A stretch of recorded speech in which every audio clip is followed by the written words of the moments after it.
10,000 तीन। एक गुलाम औरत, जरा सोच समझ कर लगाइएगा वो, लगाइए।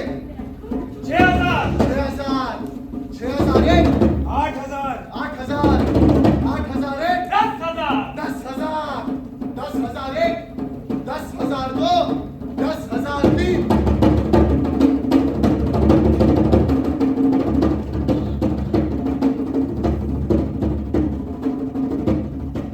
देखिए इस त्रासिया गुलाम को, कद छोटा लेकिन काम का गुलाम।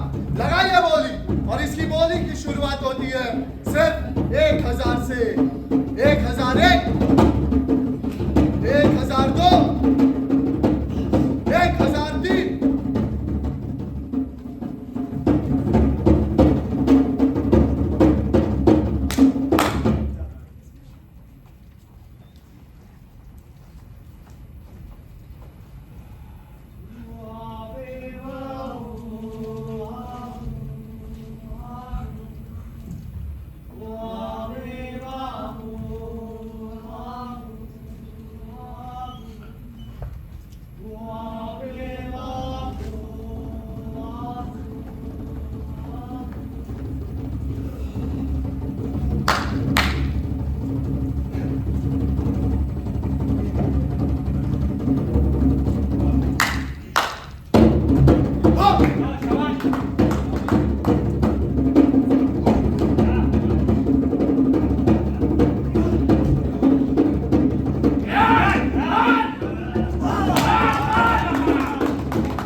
काम खेल सजा, काम खेल सजा, काम खेल सजा। आदमियों के नहीं बल्कि गुलामों के रोम साम्राज्य में 2000 साल पहले, ईसा से 71 साल पहले रोम साम्राज्य बर्बाद हो चुका था। गुलामी खत्म हो चुकी थी। ये 21वीं सदी है, सन 2024। सभ्य मनुष्य, सभ्य समाज, है ना? ये हमने जाना नहीं और हमें जानना भी नहीं। इसलिए हमारे नाटक की शुरुआत ईसा से 71 साल पहले और ईसा से 2024 साल बाद आज और अभी होती है। ना तो हमें रोम साम्राज्य की पोशाक का मालूम है और ना ही हमें उनकी मन सज्जा की ही फिक्र है। हम क्या हैं? ये जानना भी कोई जरूरी नहीं। 2000 साल पहले, 2000 साल बाद, सन 2024 में भी रोम साम्राज्य में, भारतवर्ष में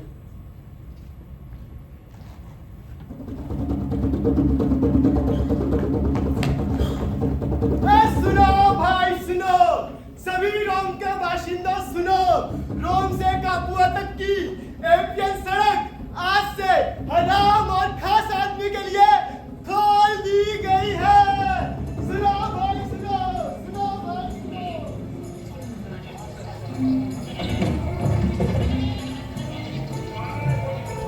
आइए साहिबान, आइए आइए आइए आइए, देखिए सजा का नमूना, रोम से लेके काबुआ तक सलीबों की कतारों की कतारें। अरे आइए साहिबान, अरे आइए आइए, मुझसे पूछिए, मुझे सब जानकारी है। जो भी जानना चाहेंगे बता सकता हूँ, अरे जो भी सुनना चाहेंगे सुना सकता हूँ, जो भी देंगे कबूल है हुजूर।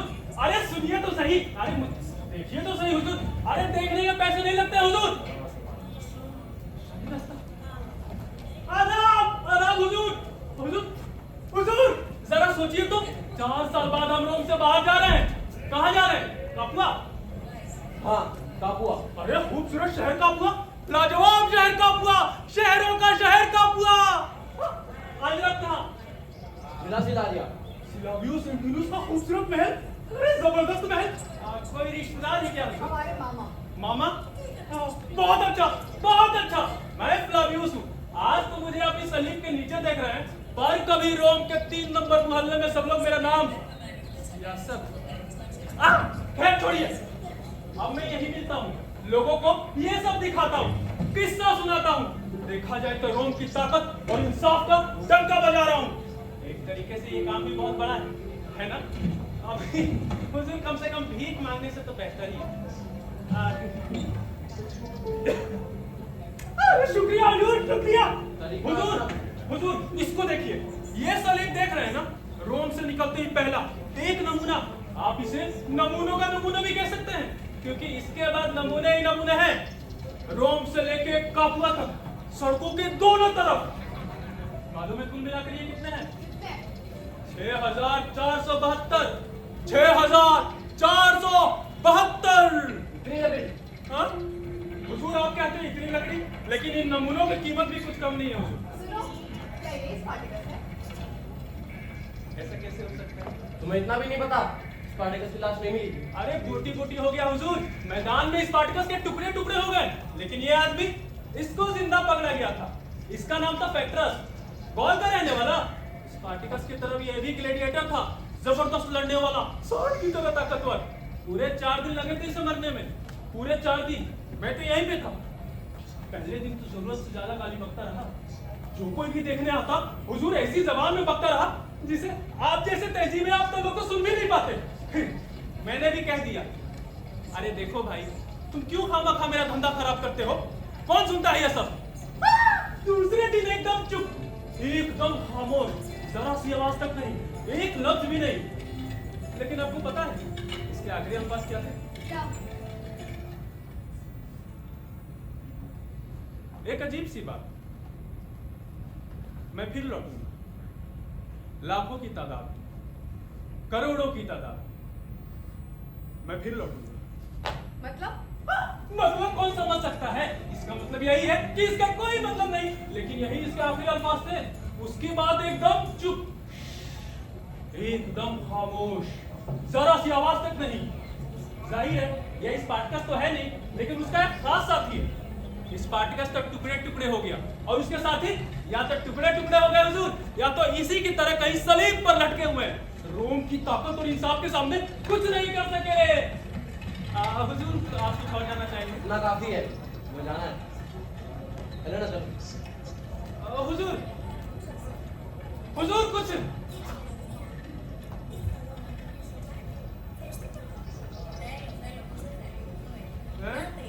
एक दिनार साला, एक और भी दे सकता था, वैसे साले नवाब हैं। अरे हुजूर उधर क्या देख रहे हैं? मेरे तरफ देखिए। अरे मैं बता सकता हूँ, सुनिए तो सही।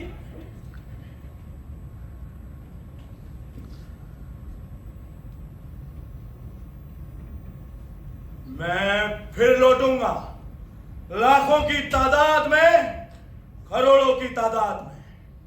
मैं फिर लौटूंगा, लाखों की तादाद में, करोड़ों की तादाद में। मैं फिर लौटूंगा, लाखों की तादाद में, करोड़ों की तादाद में।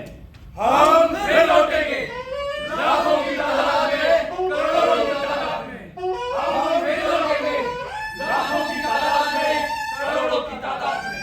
हम फिर लौटेंगे, लाखों की तादाद में, करोड़ों की तादाद में। हम फिर लौटेंगे। कौन फिर लौटेगा भाई?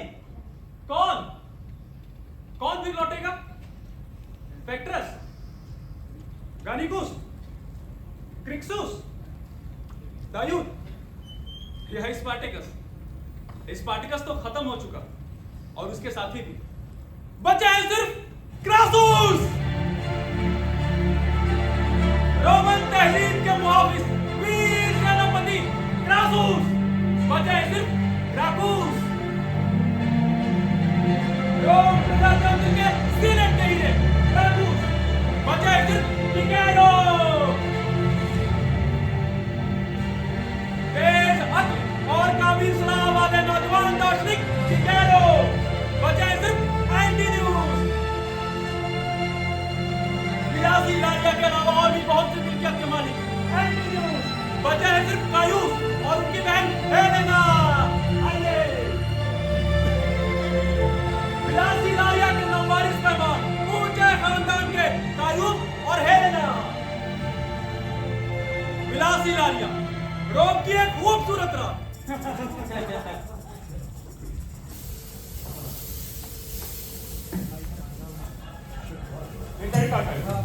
अगर एक घोड़े की बजाय 2 गुलामों से काम कराया जाए तो मिलाकर काम ज्यादा होगा। और खर्च के ख्याल से एक घोड़े की कीमत एक गुलाम से 5 गुना ज्यादा होती है। वो तो ठीक है, मगर मैं कहता हूँ एक अच्छी नस्ल के घोड़े को पालने में कम से कम 5 गुलाम तो चाहिए। और वैसे घोड़े में अपनी जायदाद तो है नहीं कि हम उन्हें फतह करके लाख 1.5 लाख घोड़े नीलाम कर दें। क्या आज हम गुलामों के अलावा किसी और चीज के बारे में बात नहीं कर सकते? बिल्कुल कर सकते हैं, पर वो गुलाम बहुत ही जरूरी चीज है क्योंकि रोम की बुनियाद इन्हीं गुलामों पे टिकी है।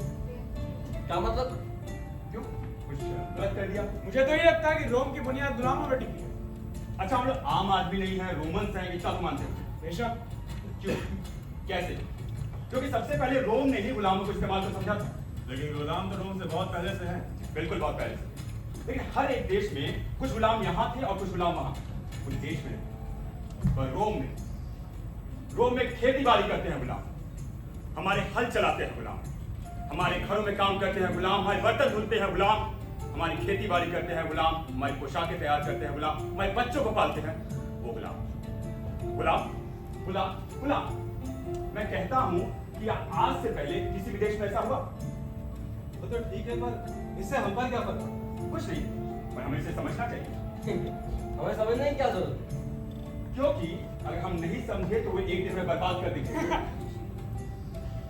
आप तो काबुआ से आ रहे है ना? तो क्या आते वक्त एपी सड़क के दोनों तरफ नहीं देखा? जी बिल्कुल देखा, पर ये कोई सबूत नहीं हुआ। और क्या सबूत चाहिए? स्पार्टकस के टुकड़े टुकड़े हो जाने से तो साफ जाहिर होता है कि रोम साम्राज्य को गुलाम तो बिल्कुल बर्बाद नहीं कर सकता। और स्पार्टकस पैदा तो सिर्फ रोम के हालात नहीं किया। स्पार्टकस बस एक गंदे नाली का गंदा कीड़ा था और उसी नाले में बह चुका। तो रोम की बुनियाद इसी गंदे नाले पे टिकी है, और किसी देश में बाढ़ आ गई तो पूरा का पूरा रोम ढह जाएगा। पर अब इस नाले में कभी बाढ़ नहीं आ सकती क्योंकि क्रासूस ने उसे हमेशा हमेशा के दबा दिया। देखोगे?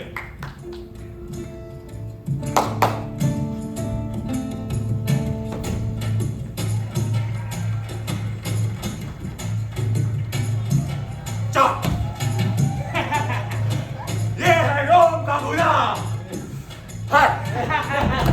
देखा, बाढ़ कभी नहीं आ सकती। पर स्पार्टकस भी ऐसा ही कुत्ता, ऐसा ही गुलाम, और जिंदगी भर लाते थे। क्या कहें? यही कि कभी कोई कुत्ता स्पार्टकस ना हो जाए, कौन कह सकता है? क्या बकवास कर रहे हो? सेनापति का आपका क्या ख्याल? स्पार्टकस टुकड़े टुकड़े हो चुका है। नहीं, 4 साल लड़ने के बाद। टुकड़े टुकड़े तो हो चुका है ना? लेकिन रोम की 3/4 अजय सेना को बर्बाद करने के बाद। स्पार्टकस टुकड़े टुकड़े हो चुका है। अगर फिर कभी पैदा हुआ तो फिर टुकड़े टुकड़े हो जाएगा, समझे आप?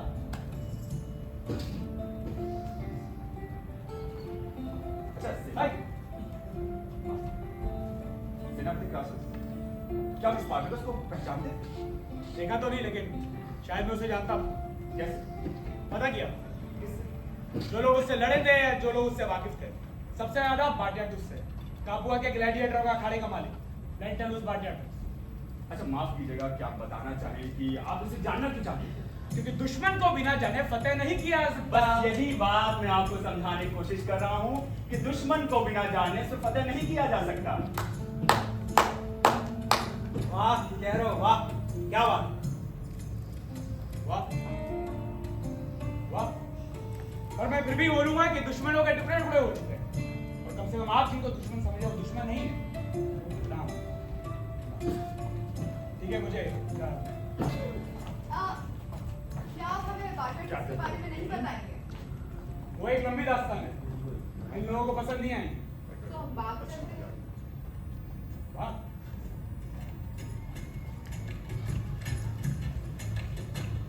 चलिए मैं भी चलता हूँ। आप भी बाग में जा रहे हैं? नहीं, कुछ लिखना था। ऐसा क्या लिखना है? गंदे नाले का इतिहास।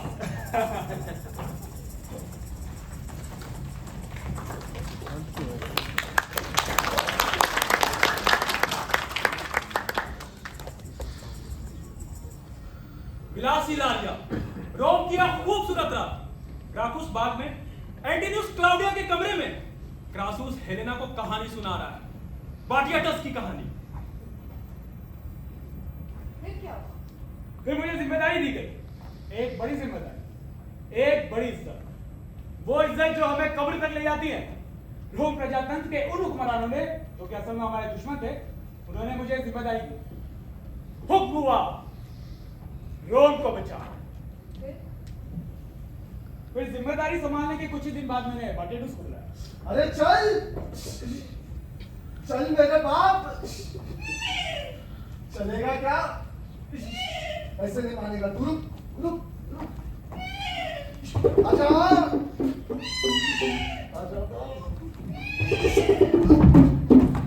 तेरी जब सेना को जिम्मेदारी दी जाती है, शरीफ लोगों का यही हाल होता है। मैं मेहनत से 2 पैसे कमाता हूँ, लोगों की आंखें फट जाती हैं। ऐसे पैसे का क्या फायदा? हाँ, अगर किसी बड़े खानदान में पैदा हुआ रहता तब तो कुछ फायदा था। हमारा फायदा? आज इसको मक्खन लगाओ, कल उसको घूस दो। सेनापति जैसी कोई चीज बुलाए तो एक सल्तनत से दूसरे सल्तनत में दौड़ो।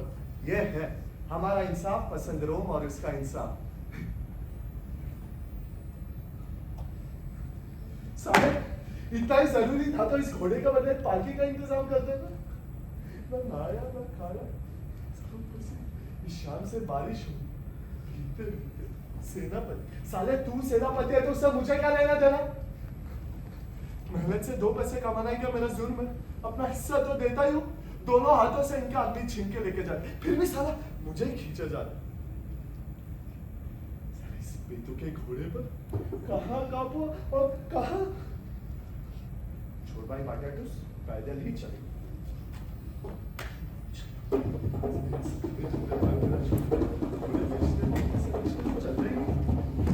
खबरदार, छावनी यही है। कहाँ जाना है? मैं लेंटेलुस बाटियाटुस। कौन? एक से पहचाना? ओ, सेनापति क्रासुस साहब पे इंतजार कर रहे हाँ हैं। भाई, मैं पहले कुछ खाऊंगा और फिर आराम ए, कर। खाना पीना सब सेनापति देख लेंगे, तुम चलो। भाई, मैंने सुबह से कुछ नहीं खाया। जब उन्होंने इतनी देर इंतजार किया तो कुछ ये उनके सोचने की बात है। चलो पहले कुछ खा लेता तो। चलो।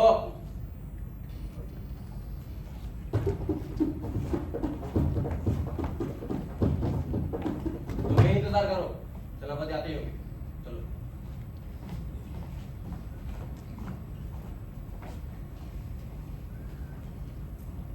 लेंटेलुस बाटियाटुस, काफी दूर से आना पड़ा, बहुत वक्त से कुछ खाया भी नहीं होगा। बारिश की वजह से आप भीगे हुए भी। भीग भी गया और थक भी गया। पर बात दरअसल ये कि भूख बर्दाश्त करने वाली। मैंने आपके सिपाहियों से कहा भी, पर ये भूख वाली बात उन्हें बेवजह लगी। फौज के सिपाही हुक्म मानने के आती होते, और ये मेरा ही हुक्म था कि आपके यहाँ पहुंचते ही मेरे पास ले आए। सब इंतजाम हो जाए। जी हुजूर। इनके खाने पीने का इंतजाम किया जाए, और ध्यान रहे बड़ा ही खास मेहमान है हमारे। चलिए। खाने में क्या होगा? वाटियाटूस को देखते ही मुझे एहसास हुआ ये आदमी कुछ भी हो, लेकिन बेवकूफ नहीं। अरे बाटियाटूस तो कतई जंगली है। तुम वाटियाटूस को जानती हो? हाँ, देखा था। आज से 4 साल पहले मारिस ब्राकुस मुझे उसके अखाड़े ले गया था। मारियुस ब्राकुस, रोम की तीसरी शही सेनापति। हाँ, लड़ाई की शुरुआत में ही मारा गया था, पर बहुत मोहब्बत करता था मुझसे। अच्छा, हाँ, ब्राकुस इन दिनों बड़े खुले दिल से खर्चा किया करता था। एक बार उसने मुझे खुश करने के लिए कहा कि मैं तुम्हारे लिए फरमाइशी लड़ाई का इंतजाम करूंगा। फिर उसने किया? हाँ, किया ना। सिर्फ मेरे लिए। लेकिन स्पार्टकस के फरार होने से पहले या उसके बाद? लगभग उससे 8 दिन पहले। तो वहां क्या हुआ था? तुमने स्पार्टकस को देखा था? बाद में बताऊं। नहीं, पहले तुम सुनाओ। पहले तुम सुनाओ। पहले तुम सुनाओ। पहले तुम सुनाओ। पहले तुम सुनाओ। शराब बहुत अच्छी थी। आपने मुझे जरूर स्पार्टकस के बारे में कुछ पूछने बुलाया, है ना? आपका इतनी दूर से आने का मैं ऐसा हुजूर, आप एहसान मंद एहसान मंदी का क्या रिश्ता? तुम कहो तुम, आपकी सबसे छोटे सिपाही मुझे तुम कहकर ही बुला। मैं तो सिर्फ एक लानिश था, लड़ाई के अखाड़े पर मार। लेकिन फिलहाल आप हमारे शाही मेहमान। छोड़िए आप, बताइए क्या जानना चाहते हैं स्पार्टकस के बारे में? मैं जानना चाहता हूँ स्पार्टकस कौन है? क्या सिर्फ आप भी उसे जानते थे? मैं सिर्फ उसे जानता ही नहीं था, बल्कि रग रग से वाकिफ था।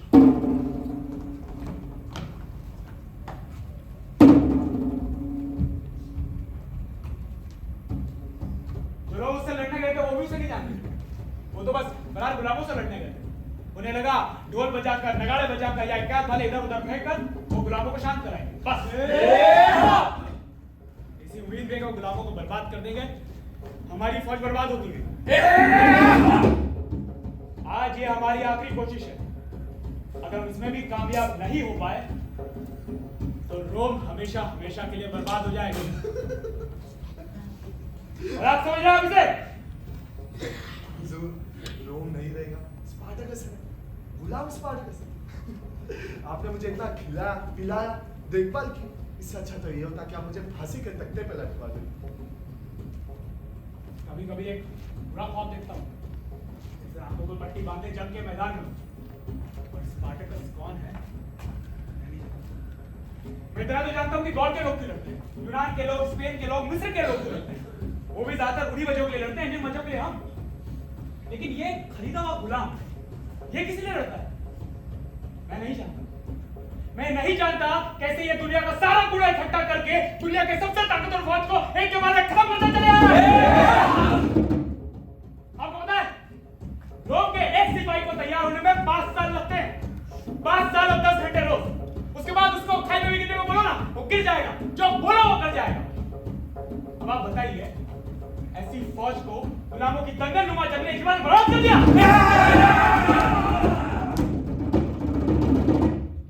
किसने मारा तुम्हें? मेरा मतलब है आपको इतनी दूर से यहाँ बुलाया, ताकि स्पार्टकस के बारे में कुछ जान सकूं, इसे पहचान सकूं, ताकि अपनी आंखों की पट्टी खोलकर इससे लड़ सकूं।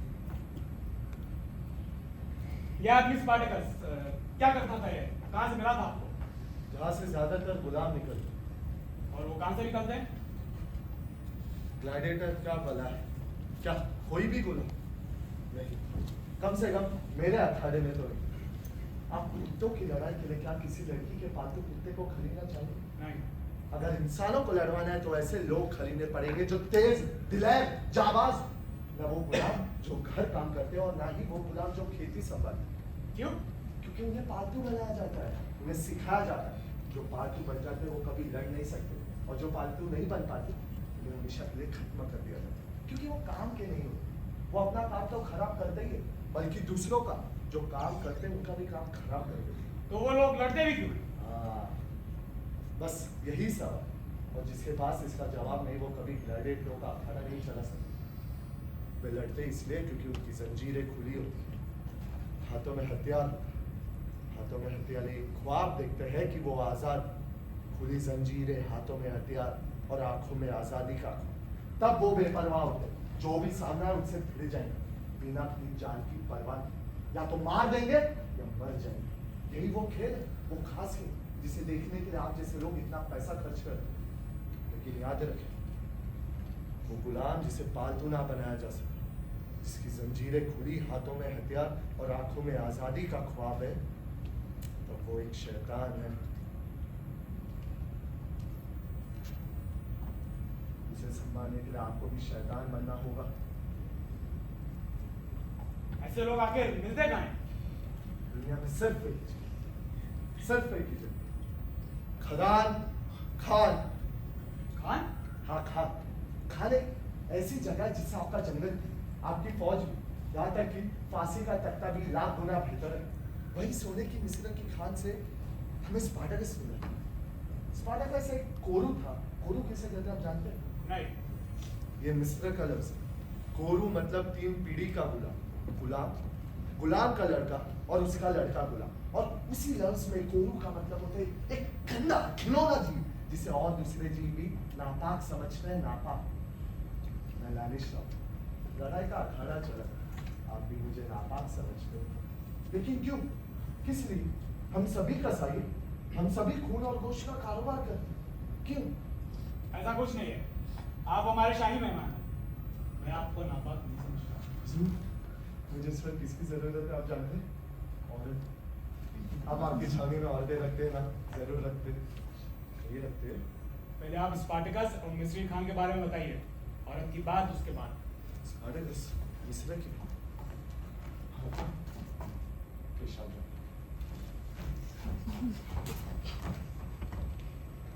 हेलेना ने शायद स्पार्टकस को काबू आके अखाड़े में देखा था, पर इससे क्या फर्क पड़ता है? स्पार्टकस मिट्टी में मिल गया, जिस मिट्टी से निकला था उसी मिट्टी में मिल गया।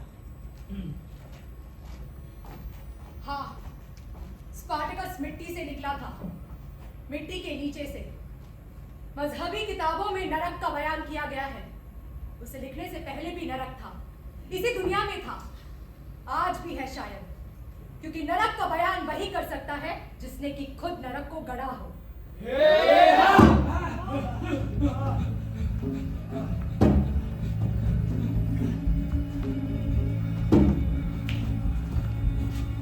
हिविश शहर से नील नदी के किनारे किनारे चलो, नरक यहीं से शुरू होता है।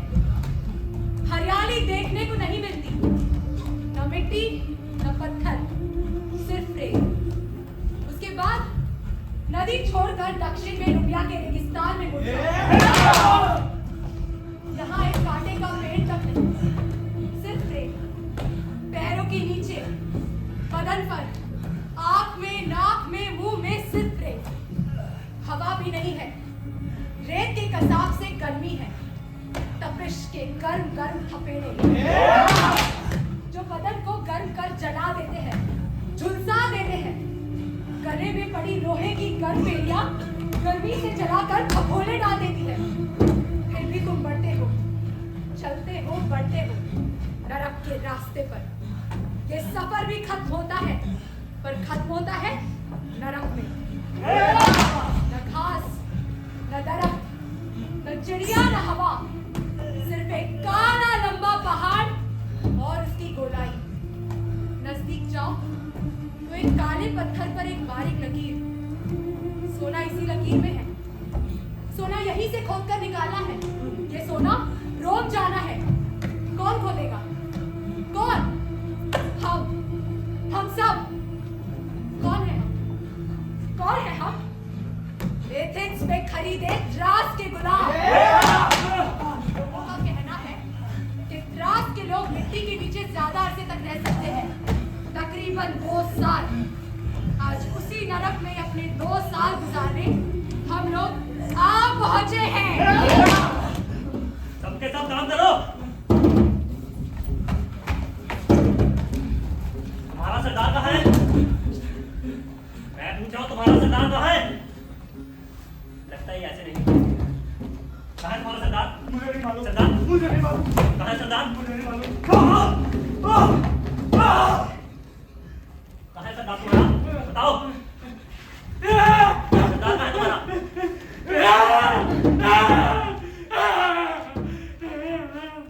सरदार कहाँ तुम्हारा?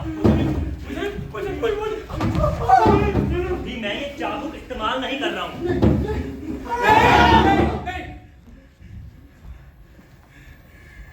ये लोग मुझे बाबा कहते हैं। बाबा, तेरी उम्र देख के तो नहीं लगता कि तू बाबा है। हमारे मुल्क में यही रिवाज है। हमारे मुल्क में रिवाज है, गलती कोई करे मारा बाबा को जाता है।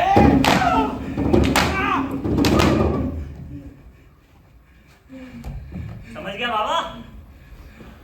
हाँ, समझ गया। सब के सब सुनो, ये जगह वैसे ही बहुत खराब है और हम इसे और भी खराब कर सकते हैं। तुम सबका बस एक ही काम है, काम करना और हमारी बात सुनना। यही तुम्हारा रास्ता है। जाओ, अपना खाना पानी लो और काम पे लग जाओ। समझ गया बाबा? हाँ, समझ गया। जाओ और सुबह नगाड़े बजते ही काम पे लग जाना। पहले 8 घंटा काम, फिर खाना, फिर 4 घंटा काम, फिर छुट्टी। जाओ।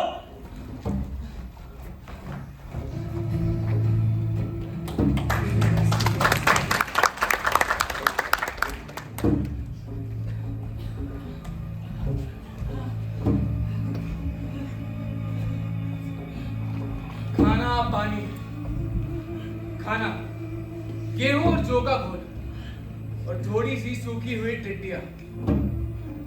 पानी सिर्फ एक कटोरा। रहने की जगह पत्थर की गुफा, जहां घुटनों और कोनियों के बल घुसना पड़ता है। वहां पे बैठा जा सकता है, लेटा जा सकता है, लेकिन खड़ा नहीं हुआ जा सकता। रोशनी का नामो निशान नहीं, खूब अंधेरा।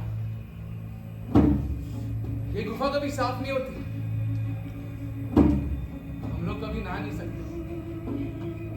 हमें दिन में 2 बार पानी मिलता है, सिर्फ एक कटोरा।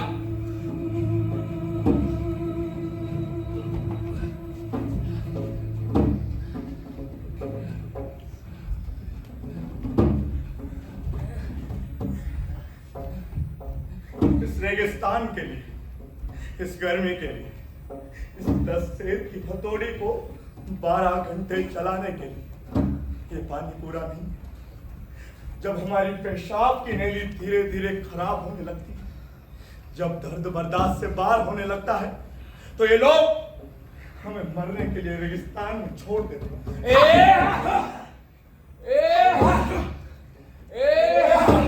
10 किलो की हथौड़ी, हथौड़ी का वजन 10 किलो। वैसे ज्यादा नहीं लगता, लेकिन इस 10 किलो की हथौड़ी को बिना रुके 4 घंटे चलाना नर्क से कम नहीं है। बदन में पानी नहीं होता, फिर भी पसीना निकलता है। पसीना ऐसे निकलता है जैसे जान निकल रही, फिर भी पसीना नहीं थमता। 4 घंटा, एक लंबा अरसा, फिर एक कटोरी पानी, फिर 8 घंटे काम। क्या वक्त के आगे भी वक्त है। फिर शुरू होते हैं सिपाहियों के चाबुक। ये लोग चाबुक से ही बात करते हैं। बदन के किसी भी हिस्से में धीरे या तेज चाबुक से डंक मार सकते हैं, ताकि ये हथौड़ी एक दफा भी ना रुके। प्यास 10 गुना बढ़ जाती है, वक्त और भी लंबा हो जाता है। जल्दी अपने हाथ चलाओ। फिर भी वक्त नहीं थमता, पर खत्म होता है। खत्म होता है एक दिन, ऐसे ही एक दिन, एक हफ्ता, 2 हफ्ता, 1 महीना, 2 महीना, 1 साल, 2 साल। लुबिया के सोने की खान का नरक ऐसे ही खत्म होते हैं। नरक के गुलाम, त्रास के गुलाम, कोरू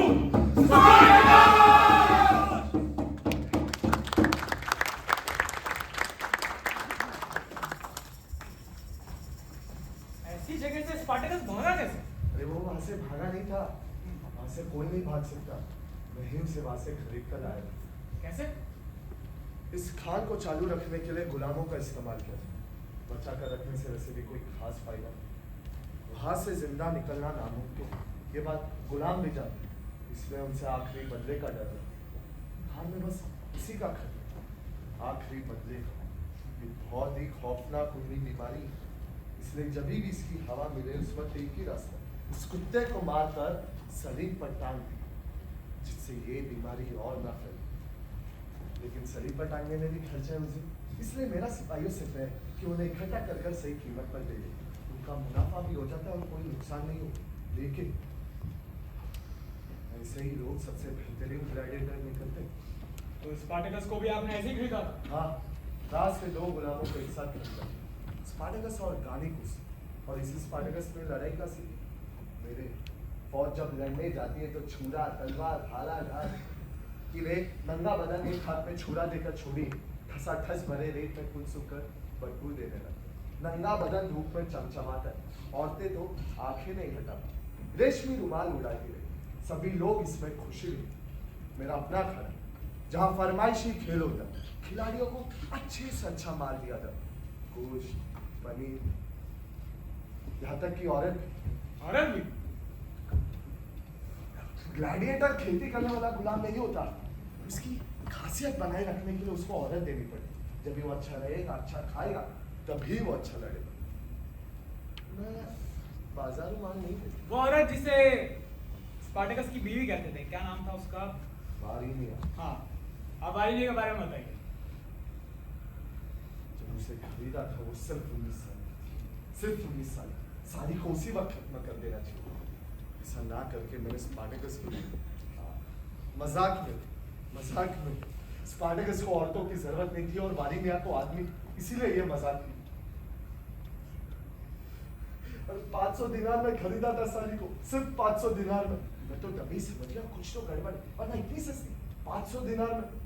साली को उसी वक्त खत्म कर देना चाहिए था, इसलिए तो 2000 दिनार का मेरा नुकसान कर दिया ना। खूबसूरत गुलदार मुझे ही उसके सर पर तोड़ना पड़ा।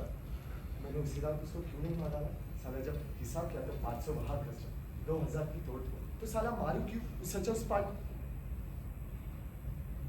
साले के चुप भेड़ चेहरे को दिख रहा मुझे अजीब सा लगा। मजाक में एक बदजात गुलाम औरत को जख्मी करने के लिए एक बदजात ग्लैडिएटर साली बीवी बन गई। लोग उसे स्पार्टकस की बीवी समझते, एक गुलाम की बीवी। दोनों को खत्म कर देना चाहिए खेल के दूसरे ही दिन।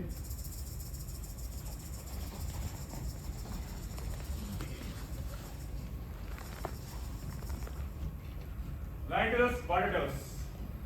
Lentulus Spartacus Lanista।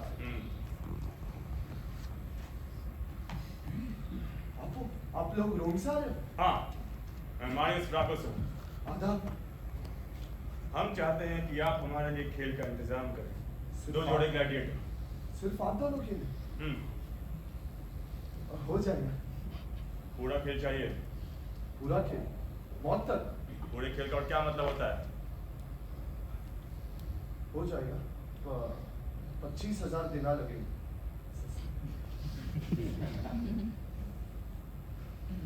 ठीक है, हो जाएगा। पर एक बात, बेईमानी नहीं होनी। जरा सी छुरी लगने पर मौत का बहाना करके औंधे में गिर जाना, ये नहीं चलेगा। अगर ऐसा हुआ तो आपके आदमियों को उनका गला वही उसी वक्त काटना होगा। और ये बात उन ग्लैडिएटरों को पता होनी चाहिए। ऐसा ही होगा। कल सुबह खेल का इंतजाम हो सकता है? हो जाएगा। खिलाड़ियों को देखेंगी? बिल्कुल। क्या हम देख सकते हैं?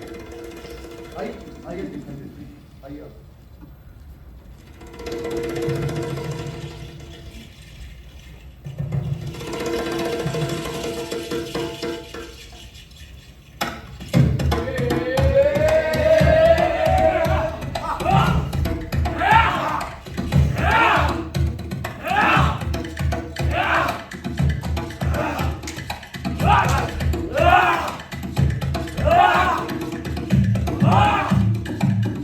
Ah!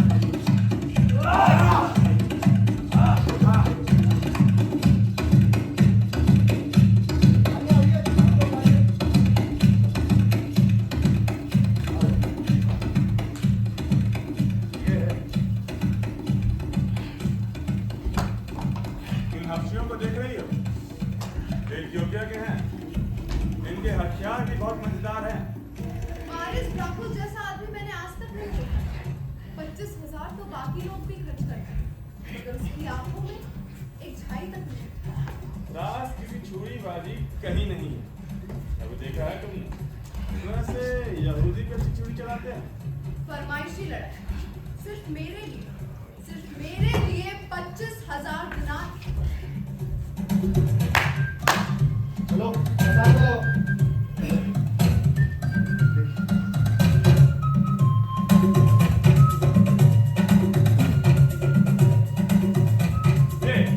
मामा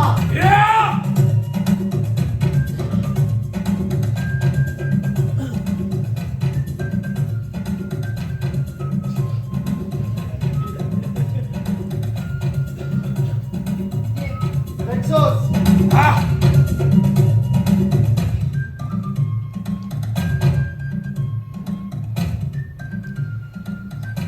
और ये Diode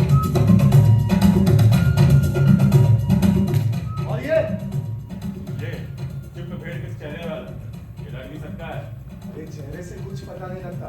इसका नाम है स्पार्टकस। छुरे पे बैठा हुआ चलो तुम सब कल पूरे खेल के लिए तैयार है ना? कल पूरा खेल होगा। जाओ तैयारी में लग जाओ। आप लोग आइए।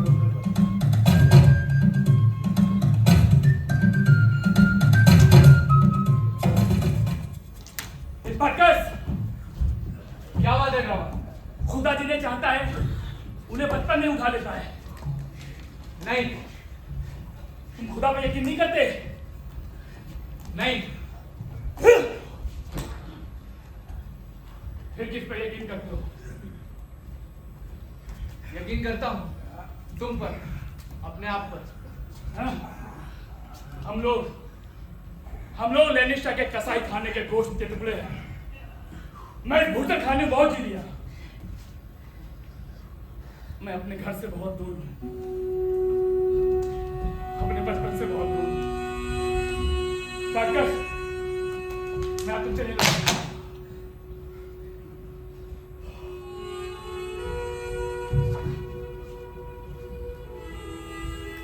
नहीं लड़े तो हम दोनों को मार दिया जाए। तो तुम मुझे मार देना, मैं और जीना नहीं चाहता हूं। राबा, हम गुलाम हैं।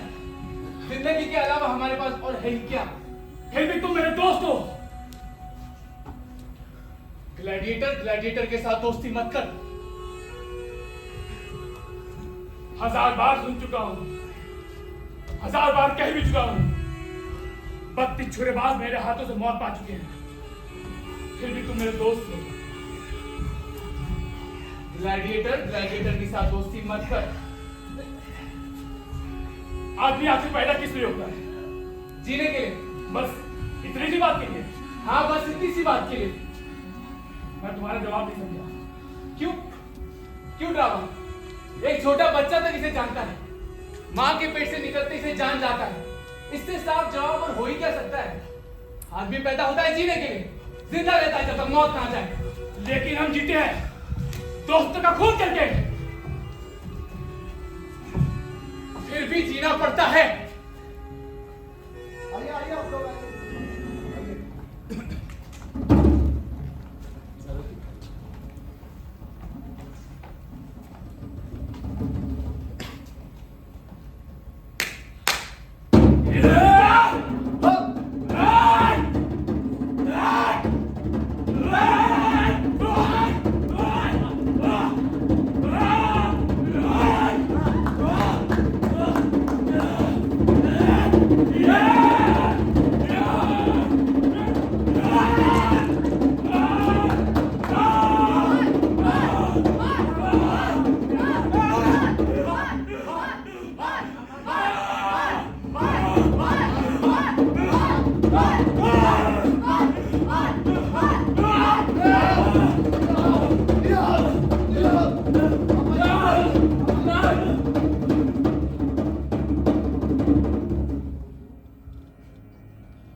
मैंने कहा था ना ग्लैडिएटर के साथ दोस्ती मत कर, क्योंकि तुझे कल इसी अखाड़े में अपने दोस्त का कत्ल करना होगा।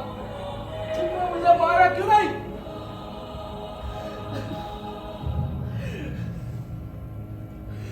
हम गुलाम हैं, हम कुछ नहीं कर सकते?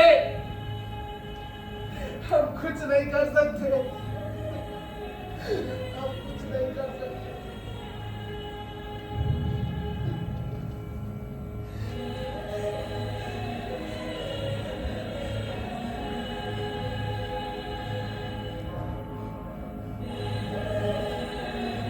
हम कुछ करेंगे, हम कुछ करेंगे, हम कुछ करेंगे।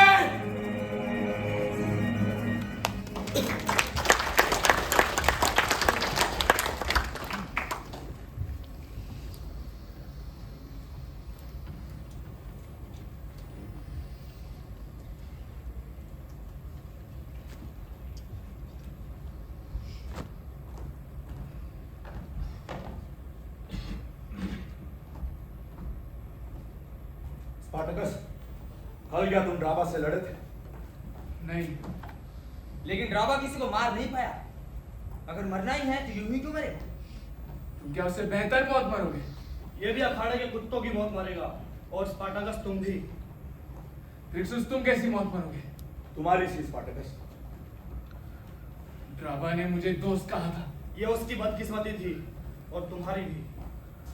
स्पार्टाकस, क्या बात है गालिमुस? मैं भी तुम्हें दोस्त मानता हूँ। ग्लैडिएटर, ग्लैडिएटर से दोस्ती मत कर, ठीक है ना स्पार्टकस? उधर क्या देख रहे हो स्पार्टाकस? मालूम नहीं। मालूम नहीं? तुम्हें सब मालूम है। थ्रास के लोग तुम्हें ऐसे ही बाबा नहीं कहते। क्रिप्सुस, तुम्हारी लड़ाई आखिर किससे है? क्या ड्राबा ने भी तुम्हें बाबा कहा था? उसके साथ क्यों नहीं लड़े तुम? क्या मेरी बारी आने पे तुम मुझसे लड़ोगे? मैं आज के बाद किसी भी ग्लैडिएटर से नहीं लड़ूंगा। मैं और कुछ नहीं जानता। कुछ वक्त पहले ही जाना है। आज के बाद ग्लैडिएटर ग्लैडिएटर दुश्मन नहीं, ग्लैडिएटर ग्लैडिएटर दोस्त होंगे।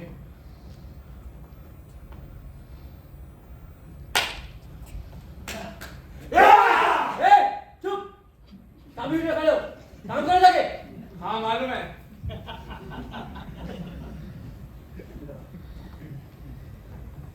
बाबा, अब क्या करना?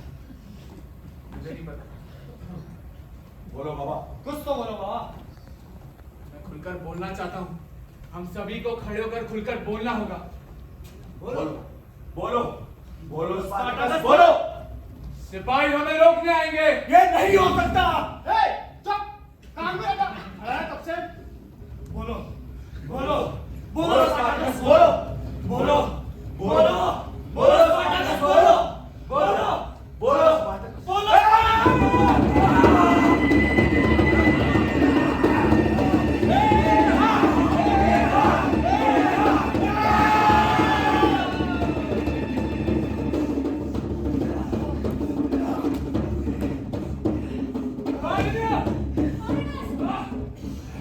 अब क्या करें बाबा? अब क्या करें? कहीं दूर निकल जाएंगे, लड़ेंगे, आजाद होंगे। कहीं दूर निकल जाएंगे, लड़ेंगे, आजाद होंगे। आजाद, हाँ हाँ, आजाद होंगे, आजाद। आजाद होंगे, आजाद। कहीं दूर निकल जाएंगे, लड़ेंगे, आजाद होंगे। आजाद।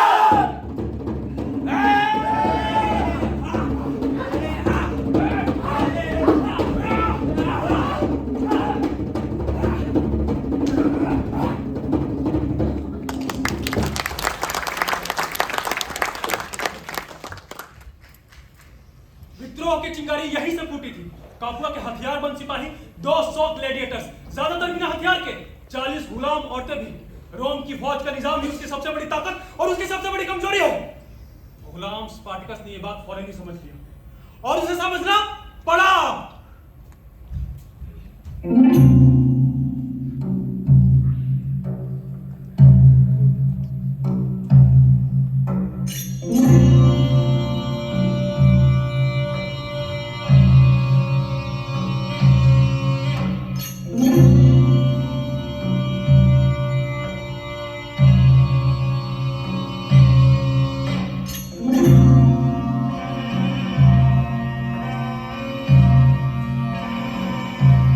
रुको।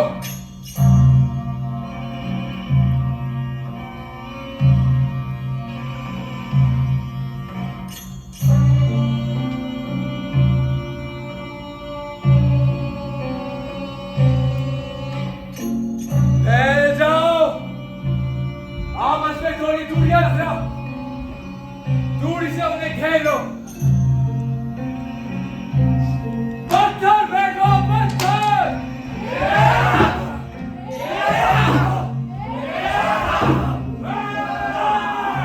हम लोग आजाद हैं, हम लोग मुक्त हैं, हम लोग दोस्त हैं। सुनो, सब लोग सुनो, हमारी लड़ाई यहाँ खत्म नहीं होती, बल्कि यहाँ से शुरू होती है। तो जो हमें आगे की मंजिल दिखाए, आगे आ जाओ। स्पार्टकस! स्पार्टकस! स्पार्टकस! अब क्या करना है? कहाँ जाना है? एक खेत से दूसरे खेत, एक गांव से दूसरे गांव, जहां जाएंगे गुलामों को आजाद करेंगे। फौज आएगी तो उनसे लड़ेंगे, लेकिन हथियार छीनेंगे, बनाएंगे। तब रोम हमसे जंग छेड़ देगा। तब हम रोम से भी लड़ेंगे। रोम से लड़ेंगे? हाँ, रोम से।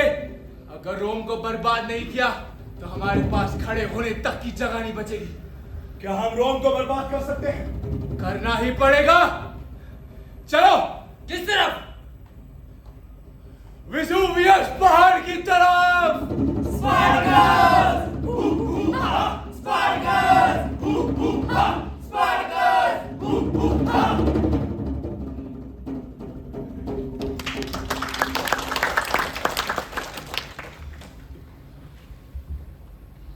ये शुरुआत थी और वहीं खत्म हो सकती थी, किसी भी वक्त खत्म हो सकती थी।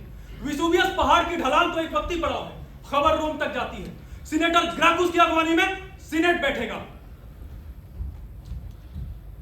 तुम्हारा नाम? जोर से बोलो। धनुमत। उम्र? 25 साल। पेशा? रोम के शहरी दस्ते का सिपाही। कौन से शहरी दस्ते का? तीसरे दस्ते। आर्लोस पोर्थोस, तुम्हारे और तुम्हारे साथ के 5 और दस्तों के साथ कापुआ से दक्षिण के सफर में जो कुछ भी हुआ उसे बयान करो। तुम्हारा बयान गोपनीय रहेगा। बोलो। यहाँ से कापुआ 5 दिन का सफर, वो भी दिन में 20 मील चला जाए तब। पैरों में छाले, थकावट, ऊब, हेपिन की सड़क पक्की है। उसके बाद विसुवियस के लिए कच्चा रास्ता। बारिश से भीगकर तो सब लोग और भी चिड़चिड़े हो गए। उसी वक्त 4 गुलाम पहाड़ी से उतरकर नीचे आए। ग्लैडिएटर? नहीं, शायद घरों में या खेती करने वाले गुलाम। 3 गुलाम और एक गुलाम औरत। फिर क्या हुआ? उन्हें मार दिया गया। पर क्यों? ये तो पता नहीं, पर शायद उस इलाके के हर गुलाम को दुश्मन माना गया। अगर वो दुश्मन होते तो पहाड़ से उतर कर क्यों आते? ये तो मुझे नहीं मालूम, पर ये सब दूसरे दस्ते के सिपाहियों ने किया। उन्होंने कतार तोड़ी और औरत को पकड़ लिया, और जो गुलाम उसे बचाने पड़े उन्हें भी भालों से छेद दिया। मैं जब वहां पहुंचा तब तक तो उन्होंने औरत की तो तुमने भी कतार तोड़ी थी? सभी ने तोड़ी थी। फिर क्या हुआ?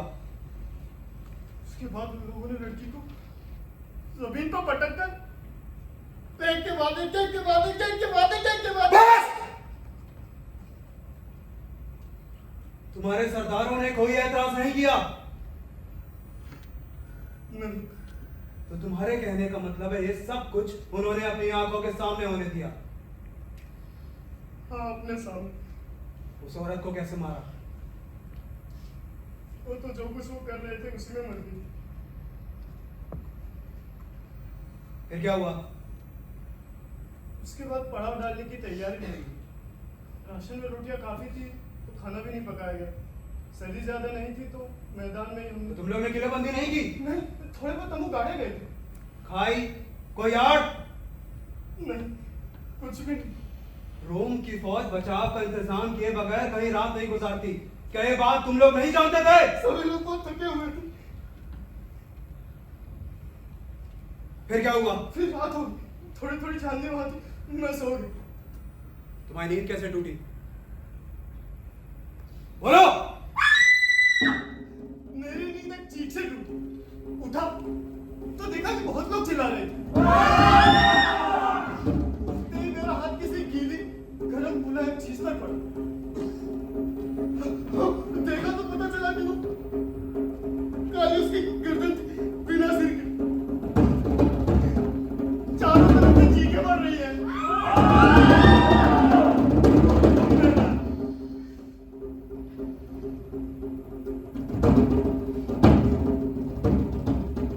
अपने और पराये खून में फर्क नजर नहीं आ रहा। वो लाशें चारों तरफ बिखरी हुई पड़ी, हर जगह बस गुलाम ही गुलाम। उनकी छुरी और तलवारें बस गिरती और गिरती है, गिरती उठती और गिरती। आधे लोग नींद में ही मर गए, जिन्होंने उठने की कोशिश की वो भी मर गए। उसके बाद हम तो खो बैठा। नाभि निकाल, तलवार निकाल कर बस सिर्फ भागने की कोशिश की।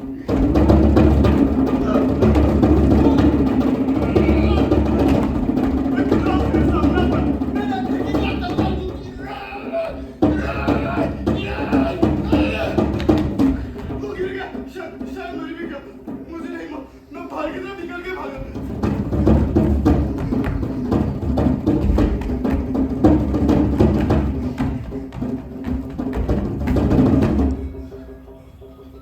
लेकिन बाहर लोग भाले लिए खड़े थे, बिल्कुल दीवार की तरफ। मैं फिर दौड़ के अंदर आया।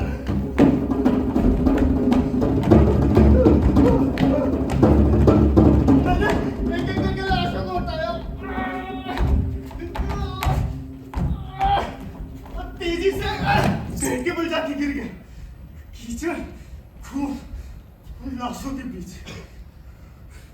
कुछ लोगों ने मुझे खींच के उठाया, एक ने मुझे मारने के लिए छुरा उठाया, लगता है इसके अलावा और कोई नहीं बचा। मेरा नाम स्पार्टकस है, नाम याद रखना। उन 3 गुलामों को तुम लोगों ने क्यों मारा? क्या रोम की औरतें इतनी पाक हैं कि पूरे एक दस्ते को एक गुलाम औरत पर जुल्म डालना पड़ा? मैंने उन्हें समझाने की बहुत कोशिश की, ये सब मैंने नहीं किया, ये सब दूसरे दस्ते के सिपाहियों ने किया। मैं तो उस वक्त खड़ा देख रहा था, तो वो मुझे घूरता रहा। हाले बार चट्टी नाक ठहरी में आके पलक तक नहीं झपका रहा था। देखने में ठंडा, मासूम, खामोश, लेकिन उसे पहली बार देखते मैं सच में खौफ खा गया। मुझे लगा वो मुझे मार देगा, लेकिन उसने कहा, मैं जो कुछ कह रहा हूं गौर से सुनो। रोम जाकर अपनी सीनेट से कह देना जो कुछ यहां देखा है।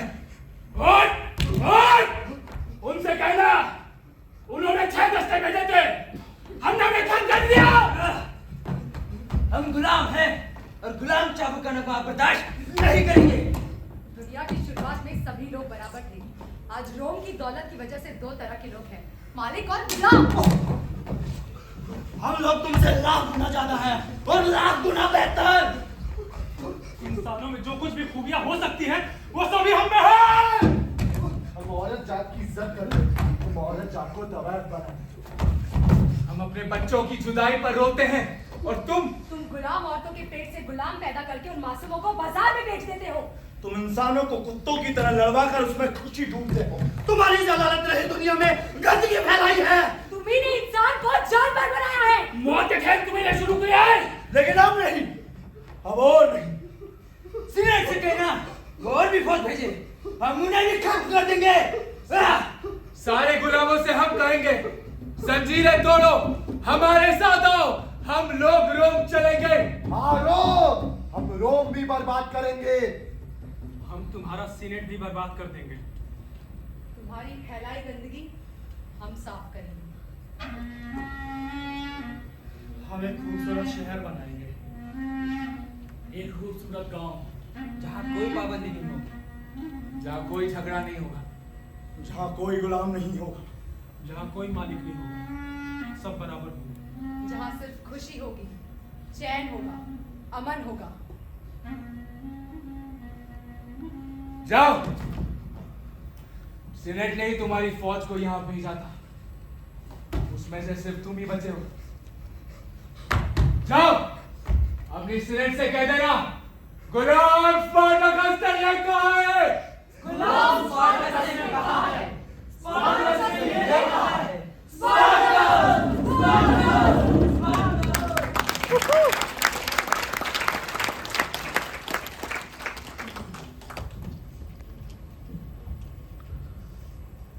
गुलाम स्पार्टिकस ने यह कहा,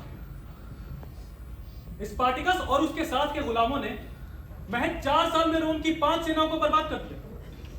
उन्होंने धकेल दिया, हरा दिया, भगा दिया, ऐसा हरगिज नहीं, बल्कि उन्होंने पूरी तरीके से निस्तो नाबूद कर दिया। रोम के लोगों का कहना है कि गुलाम बहुत ज्यादा तादाद में थे, हरगिज नहीं। स्पार्टिकस की सेना में मात्र 45,000 गुलाम थे। सल्तनत के ज्यादातर गुलामों ने तो इस विद्रोह में हिस्सा भी नहीं लिया था। अगर वो हिस्सा ले लेते तो रोम पूरा ही बर्बाद हो जाता।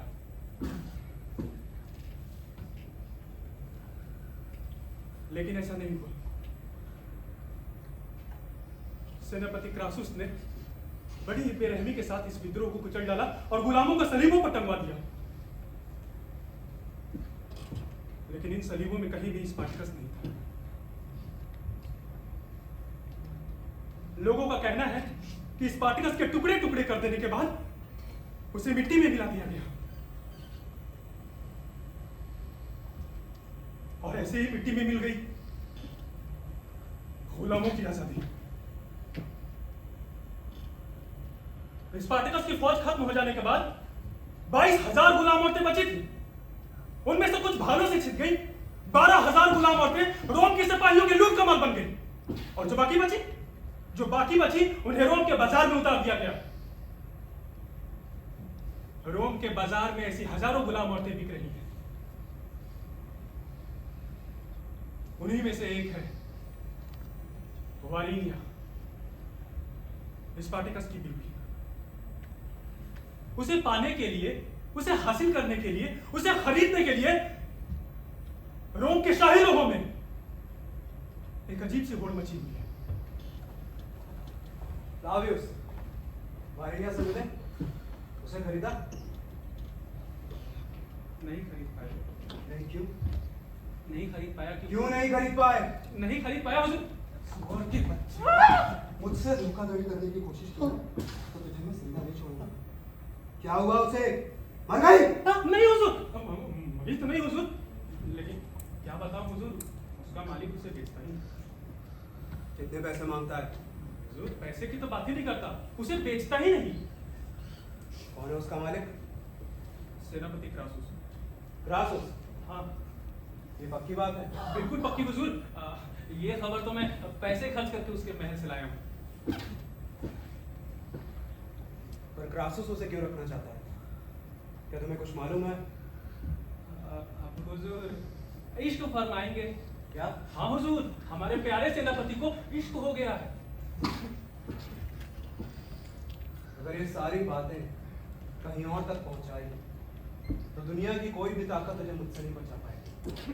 अगर मुझे मालूम चला ये तूने किसी और को भी बोला है तुझे मैं सलीब पर टंगवा कर ही छोड़ूंगा। समझ गया? हाँ।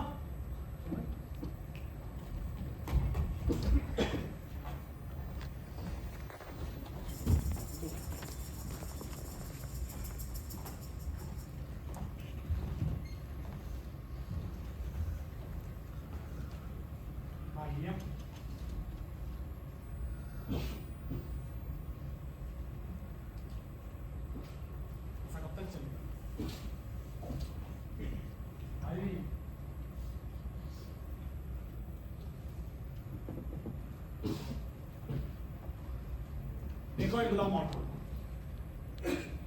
एक बात खुद को देखो, ऐसी हालत में रहने के बाद ये लोग सोच भी नहीं सकते।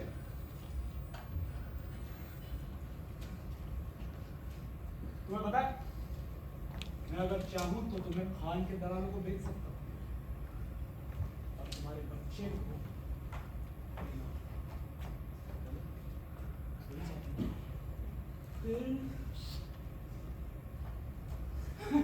भाई पूरे रोम में सबसे ज्यादा पैसे मेरे पास में। मैं चाहूं ना तो कितनी गुलाम औरतें खरीद सकता हूं, और गुलाम औरतें क्यों, कोई भी लड़की। लेकिन मैं ऐसा नहीं चाहता। भाइया मैं चाहता हूं तुम मुझसे मोहब्बत करो, मुझे अपनाओ। बोलो, करोगी? क्यों? क्यों नहीं कर सकती? स्पार्टकस ने जो तुम्हें दिया था मैंने उससे ज्यादा ही दिया है, और मैं और भी ज्यादा दे सकता हूं। बोलो क्या चाहिए? नहीं। क्यों नहीं?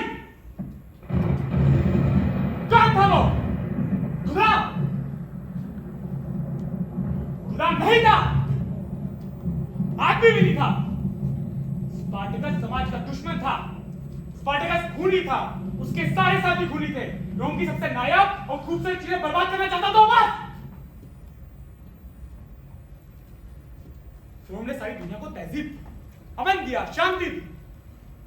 4 साल लड़के स्पार्टकस ने कर दिया। दुख, दर्द और मार। बोलो, ठीक है ना? हाँ? है ना? है ना? नहीं।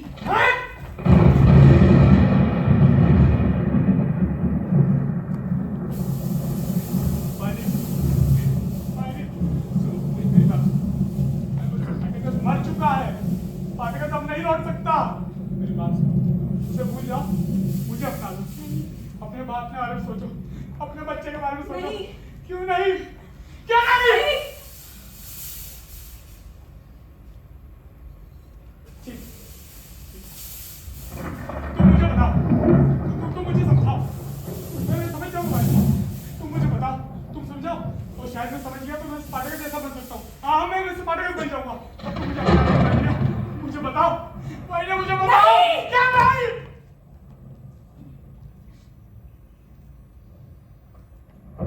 निकल जाओ मेरी नजर के सामने से।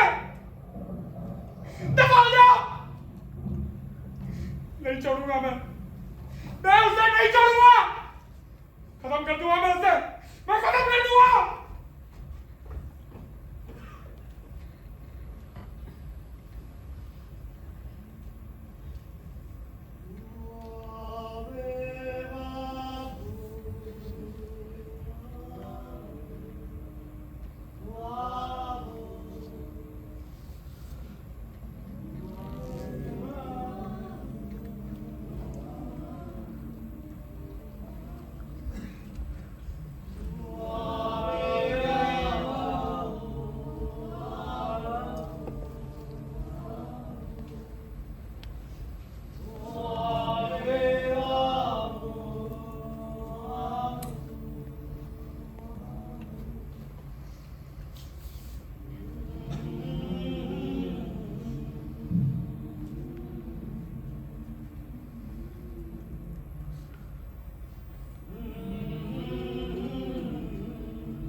उसे कैसे समझाऊं स्पार्टकस?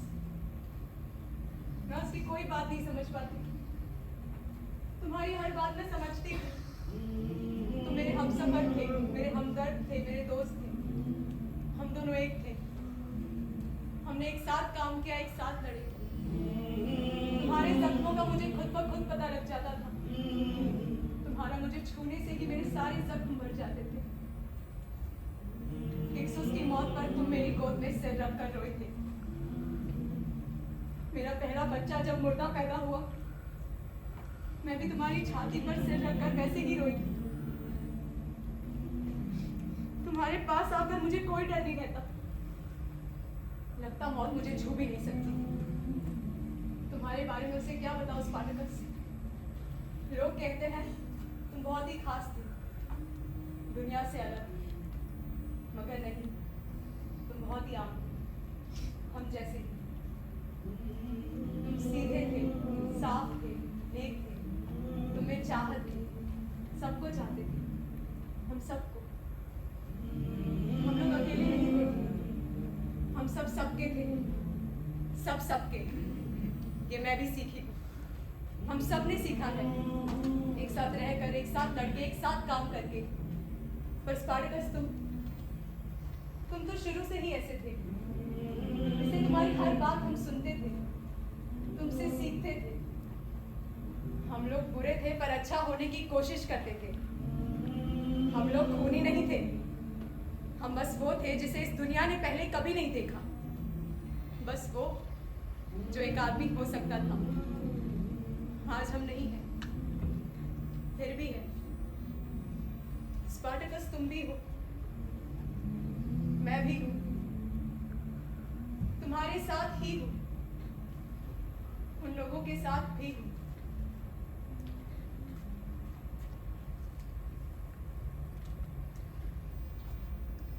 इसलिए ये मेरा कुछ नहीं कर सकता, इसलिए मैं इससे मोहब्बत नहीं कर सकती, मैं इससे मोहब्बत नहीं कर सकती।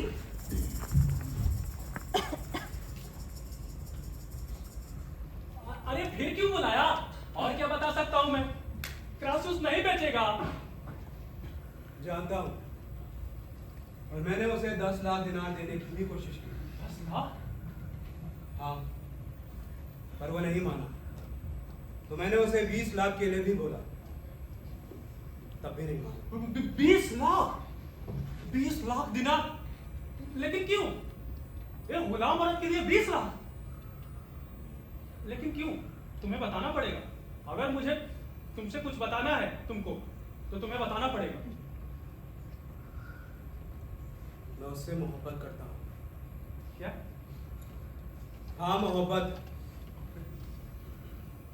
मेरा मतलब है, आज तक कोई भी लड़की तुम्हारे दिल के करीब तक नहीं आ पाई, लेकिन एक गुलाम औरत के लिए दिल में इतनी जगह कि उसके लिए 20 लाख?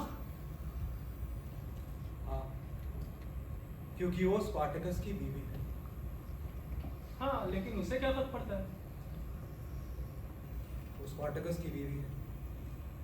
अगर मैं जान जाऊं कि स्पार्टकस क्यों मरा, या वो मरा या वो जिंदा है, अगर मैं ये जान जाऊं, लेकिन जानकर क्या हो?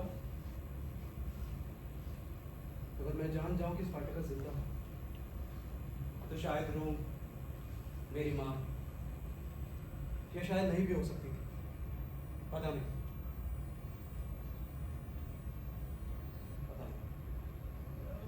मैं कुछ समझा नहीं।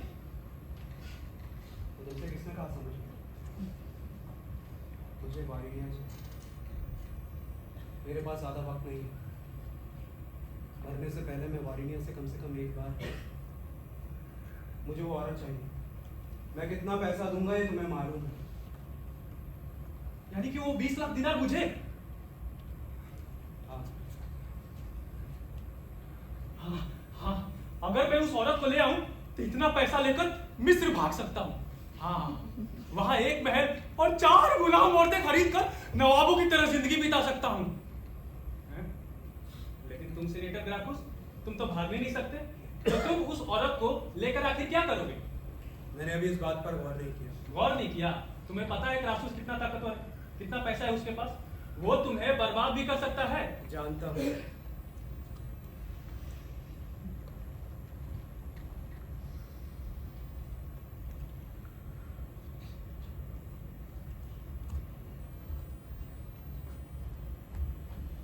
देखो, 20 लाख दिनार एक बहुत बड़ी रकम है। मैं फिर भी कहता हूँ, क्रासूस ऐसा कर सकता है और करेगा। और मैं उस खतरे को उठाने के लिए तैयार हूं। माना तुम तैयार, माना तुम तैयार, लेकिन वो औरत तुम्हारे मुंह पर थूक दे तो? मेरा कहने का मतलब है, क्रासूस ने स्पार्टकस को मारा, किसके कहने? सीनेट, यानी कि मैं। हाँ, अब बताओ तुम उस औरत को और क्या दे सकते हो? क्या है तुम्हारे पास? और गुलाम एक ही चीज चाहते हैं, दे सकोगे? आजादी। हाँ, लेकिन तुम्हारे साथ नहीं, तुमसे अलग, इस रोम की हद से बाहर, क्रासूस की पहुंच से बाहर, तुम्हारी गिरफ्त से बाहर, दे सकोगे? अगर मैं कहूं कि मैं उसे ये सब दे सकता हूं, तो तुम्हारा क्या ख्याल है? वो मेरा एहसान मानेगी? तुम बेवकूफ हो। मैं उससे भी ज्यादा बेवकूफ हूं जो तुम्हारी ये बात बर्दाश्त करे। उस औरत को ला सकते हो या नहीं, ये बताओ। ला सकता हूँ। अगर वो राजी हो तो? हाँ, वो राजी हो तो। कहाँ भेजोगे उसे? हाँ, रोम से बाहर गॉल देश, वहां उसे कोई खतरा नहीं। ठीक है। और क्रासूस की गिरफ्त से कैसे निकालोगे? क्रासूस तो कल शाम को ही रोम से बाहर जा रहा है, कुछ पैसे देकर हो जाएगा। ठीक है। आधा। लेकिन उसका बच्चा?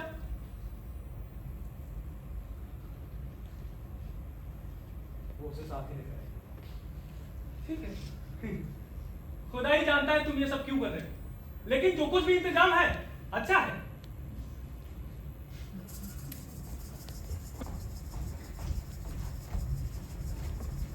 उसके दूसरे दिन में वारिनिया को ले आया, ग्राकुस खुदा कर उसे अंदर लेके गया, उसके बच्चे का भी इंतजाम कर दिया, उसके बाद में चला गया। उन्होंने क्या किया मुझे नहीं मालूम। वारिनिया, मुझे एक बात जाननी है। अगर तुम चाहती तो क्रासूस तुमसे निकाह कर लेता, वो तुमको मलिका बना कर रखता।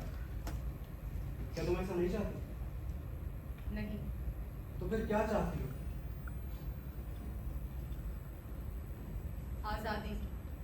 आजादी? आखिर क्या है आजादी? भूखे मरने की आजादी, खेती बाड़ी करने की आजादी, या मुंह से खून थूकने की आजादी? मैं तुम्हें नहीं समझा सकती, मैं क्रासूस को भी नहीं समझा पाई। वारिनिया, मुझे एक बात बता। तुम रोम से नफरत करती हो, मैं रोम को दिलो जान से चाहता हूँ। रोम चाहे कैसा भी हो, मैं उससे कभी जुदा नहीं हो सकता। और स्पार्टकस रोम को बर्बाद करना चाहता था। ऐसा करके आखिर उसे क्या मिलता? स्पार्टकस रोम को बर्बाद करना चाहता था।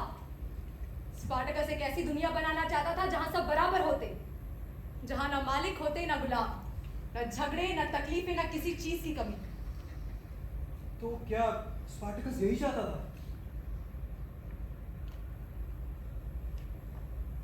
तब तो फिर रोम मेरी माँ ये शायद नहीं भी हो सकती, पता नहीं। और तुम्हारा लड़का, उसे उसके बाप के बारे में बताओगी? हाँ, बताऊंगी। कैसे बताओगी उसे कि स्पार्टकस एक नेकदिल इंसान था? तुम कैसे समझे कि स्पार्टकस नेकदिल था? ये समझना क्या इतना मुश्किल? हाँ, कुछ लोगों के लिए मुश्किल है। जानते हो मैं अपने लड़के को क्या कहूंगी? शायद तुम समझ सकते हो। कहूंगी स्पार्टकस नेकदिल था क्योंकि वो बुराई और नाइंसाफी के खिलाफ लड़ा। तो क्या स्पार्टकस बस इसीलिए नेकदिल था?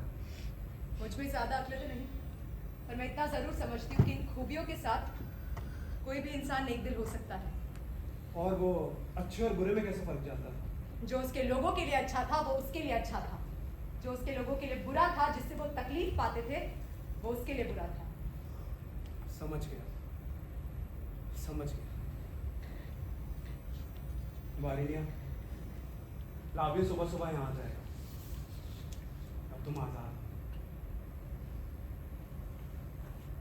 मैं बस इतना चाहता हूँ कि तुम सुबह तक मेरे साथ। अरे नहीं, मेरा मतलब वो नहीं था। मैं बस इतना चाहता हूँ कि तुम सुबह तक मेरे साथ बात करो।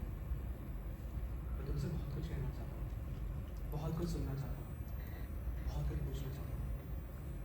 क्या तुम ऐसा मेरे लिए करोगे? हाँ, करूंगी, पर तुम्हारे लिए ही नहीं, अपने लिए भी। स्पार्टकस की मौत के बाद मैं आज तक हंस नहीं पाई। सोचा था कभी हंस भी नहीं पाऊंगी, मगर आज लगता है हंस सकती हूँ। मैं आजाद हूँ, आजाद।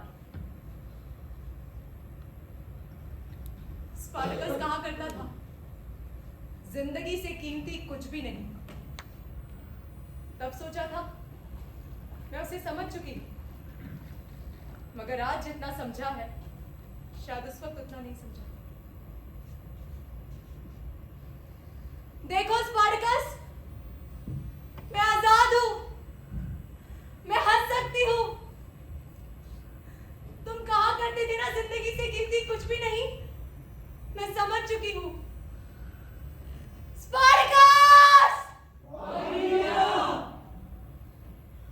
मैं जिंदा हूं स्पार्टकस। तुम कहाँ हो?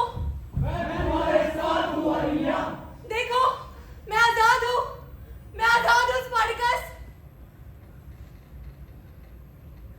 तुम कहाँ हो? तुम कहाँ हो स्पार्टकस? जहां जहां नाइंसाफी है, जहां जहां जुल्म है, जहां जहां लड़ाई है, मैं वहीं हूं। ये लड़ाई कब खत्म होगी? जब हर इंसान आजाद होगा, बराबर होगा। तुमने कहा था कि तुम फिर आओगे, तुम फिर लौटोगे ना? हाँ, मैं फिर लौटूंगा। जहां जहां इंसान पर जुल्म होगा वहां वहां मैं आऊंगा। जब जब किसी मासूम का नरसंहार होगा मैं बहाऊंगा। जब जब किसी औरत की अस्मत को लूटा जाएगा मैं बहाऊंगा। जब जब किसी का हक छीना जाएगा मैं बहाऊंगा। मैंने कहा था ना वारिन्या, मैं फिर लौटूंगा। लाखों की तादाद में, करोड़ों की तादाद में मैं फिर लौटूंगा। हम फिर लौटेंगे। लाखों की तादाद में, करोड़ों की तादाद में हम फिर लौटेंगे। लाखों की तादाद में, करोड़ों की तादाद में हम फिर लौटेंगे। लाखों की तादाद में, करोड़ों की तादाद में स्पार्टकस!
थोड़ी देर में आपका और टाइम लेना चाहूंगा और मैं चाहूंगा कि मैं आपको सभी आर्टिस्ट से इंट्रोड्यूस करा सकूं।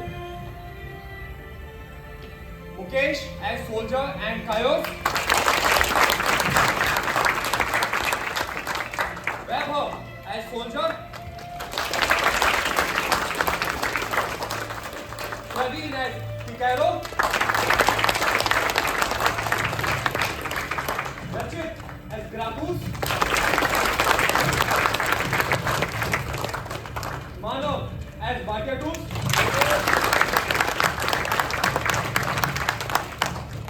Praveen as Dynamos, Tiger as Brexus,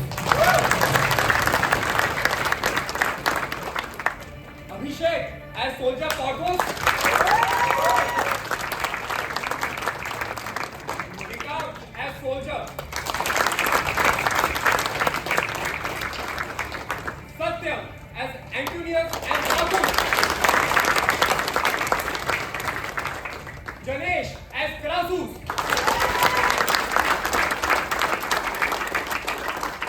Amrita as Helena,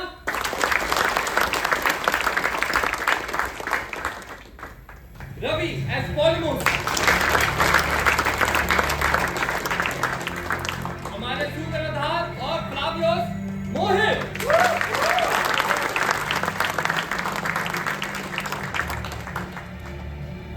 Anish as Rama.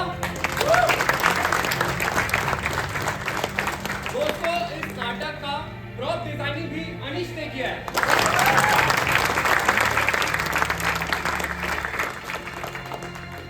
वनीलिया, Shivani.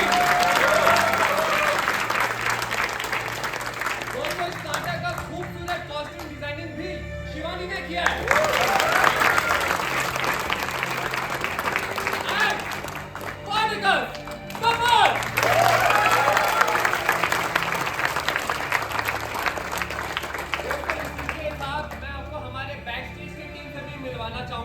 Stage assistant अग्रेशी,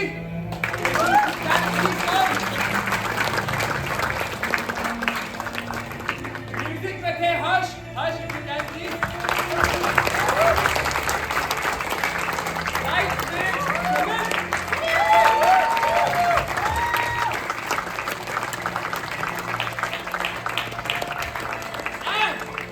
live music, designing, direction Rahul के Lucknow.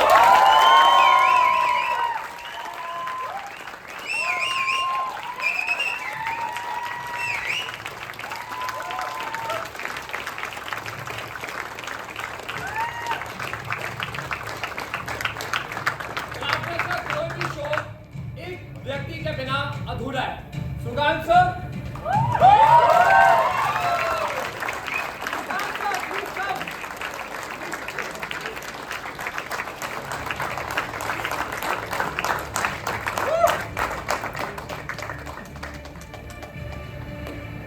Virendra sir, if you can please come on stage.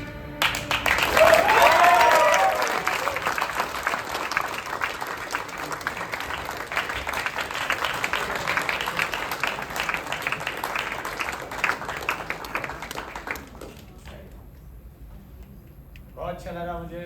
मैं तो हम लोगों ने प्ले 77 में किया था, उसके बाद मैं आज ये शो देखता हूँ।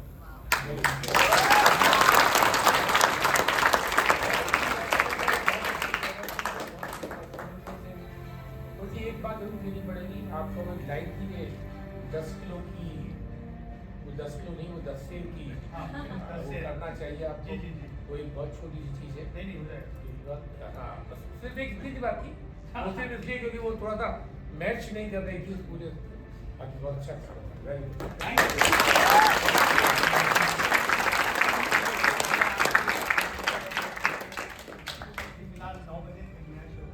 नहीं, इसके आगे भी कभी शो हो तो आप इन्फॉर्म करते रहिए, काफी कोशिश करेंगे कि ज़्यादा से ज़्यादा लोग देख सकें। आई होप कि आप लोगों को पसंद आया होगा।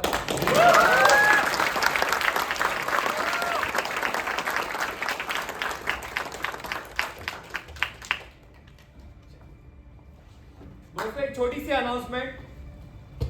27 मार्च को एक नया शो होने वाला है शादी के मंडप में, जिनके डायरेक्टर है परम, प्रिंस एंड गुनीत। 2 शोज है, 6:30 9 बजे। शादी में जरूर आना। Thank you.